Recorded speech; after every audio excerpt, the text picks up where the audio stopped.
જ્યારે મૂંઝાઈ જાઓ ને આંખો બંધ થાય ને ત્યારે સમજી લેજો ત્યારે હાથ પકડવા મારો ભગવાન આવશે ને. બસ તમે એનું ભજન કરો. આખો દાડો ખોળો પાથરીને ભગવાનને કે કરીએ છે, વાલા દયા કર. જ્યાં મંદિર જઈએ ત્યાં ખોળો પાથરીએ, દયા કર. હે આખો દાડો એને દયા કર કહેનારાને મારે પૂછવું છે, દયાનું ઊંધું શું થાય? બોલો તો ખરા. याद करूं मैं तुझको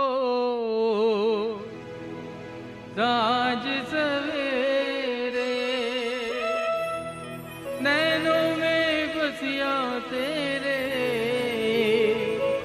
नैन ये तेरे, नैनों में बसिया तेरे, नैन ये तेरे, तेरे मस्त मस्त दो नैन मेरे दिल का ले गए चैन, तेरे मस्त मस्त दो नैन मेरे दिल का ले गए चैन, तेरे मस्त मस्त दो नैन मेरे दिल का ले गए चैन, मेरे दिल का ले गए चैन, तेरे मस्त मस्त दो नैन.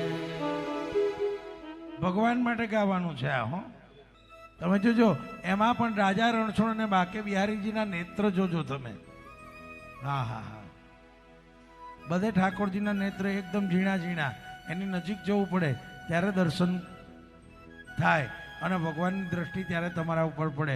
પણ મારા રાજા રણછોડના અને બાકે બિહારીના નેત્રો એવા છે ને કમળની પાંખડી જેવા. એ દૂર બેઠો હોય ને એને પણ મારો ભગવાન એવા દર્શન આપે, એની નજરથી પકડી લે.